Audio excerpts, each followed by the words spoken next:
আচ্ছা, এমন একজন মানুষের কথা ভাবুন তো, যিনি একধারে ছিলেন একজন চিত্রশিল্পী, বিজ্ঞানী, ইঞ্জিনিয়ার, আবার ভাস্করও। আজ থেকে প্রায় 500 বছর আগে তিনি এমন সব জিনিসের ডিজাইন তৈরি করে গেছেন যা আজকের যুগের আধুনিক বিজ্ঞানীরা দেখেও জাস্ট চমকে যায়। হ্যাঁ, আমি কথা বলছিলাম ইতিহাসের সবচেয়ে বড় রহস্যময় জিনিয়াস লিওনার্দো দা ভিঞ্চিকে নিয়ে। কিন্তু কিভাবে একজন সাধারণ মানুষ এত কিছু একসাথে করতে পারলেন? চলুন আজ তার জীবনের আসল গল্পটা একদম সহজ ভাষায় জেনে নিই। 1452 সালে ইতালির এক ছোট্ট গ্রামে লিওনার্দোর জন্ম হয়। অবাক করার ব্যাপার হলো, আমাদের মতো তার কিন্তু প্রথাগত কোনো বড় ডিগ্রি বা প্রাতিষ্ঠানিক উচ্চ শিক্ষা ছিল না, কিন্তু তার ছিল একটা মারাত্মক গুণ। সেটা হলো দেখার চোখ। প্রকৃতিতে যা কিছু ঘটতো তিনি খুব গভীরভাবে খেয়াল করতেন। একটা পাখি কিভাবে ডানা ঝাপটায়, ফড়িং কিভাবে ওড়ে, জল কিভাবে ঘূর্ণি তৈরি করে, এই সব কিছু তিনি ডায়েরিতে নোট করে রাখতেন। আর হ্যাঁ, তিনি কিন্তু আমাদের মতো সোজা করে লিখতেন না, বরং ডান দিক থেকে বাম দিকে উল্টো করে লিখতেন, যা কেবল আয়নার সামনে ধরলেই পড়া যেত।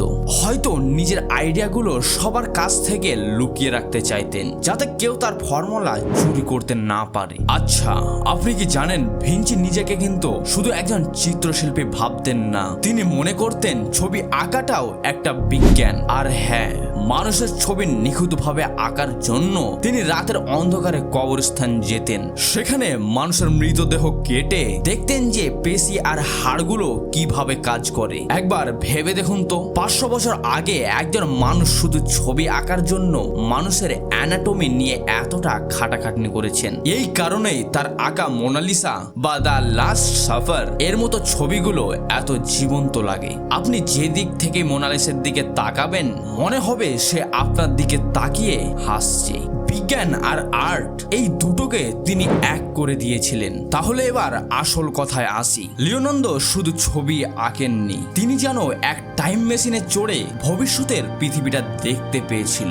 রাইট ব্রাদার্স বিমান বানানোর শত শত বছর আগেই ভিঞ্চি আকাশে ওড়ার মেশিনের স্কেচ তৈরি করে রেখেছিল, যেটাকে তিনি বলতেন অর্নিথপটার। শুধু তাই নয়, তার ডায়েরিতে প্যারাশুট, সাগরের নিচে চলা সাবমেরিন, এমনকি যুদ্ধের ট্যাঙ্কের নিখুঁত ডিজাইন পাওয়া গিয়েছিল।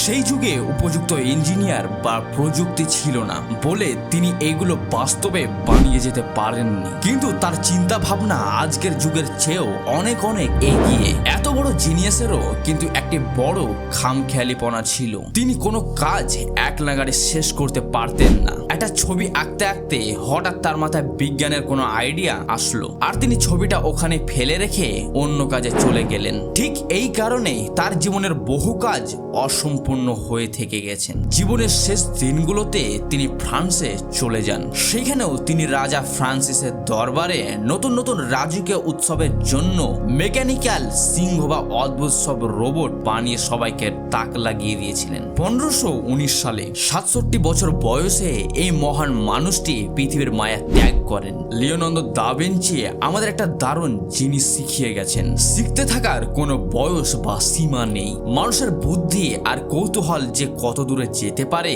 তিনি তার সবচেয়ে বড় প্রমাণ। চারপাশের দুনিয়াটাকে যদি আমরাও তার মতো একটু কৌতূহল নিয়ে দেখি, তাহলে হয়তো নতুন কিছু তৈরি করতে পারবো।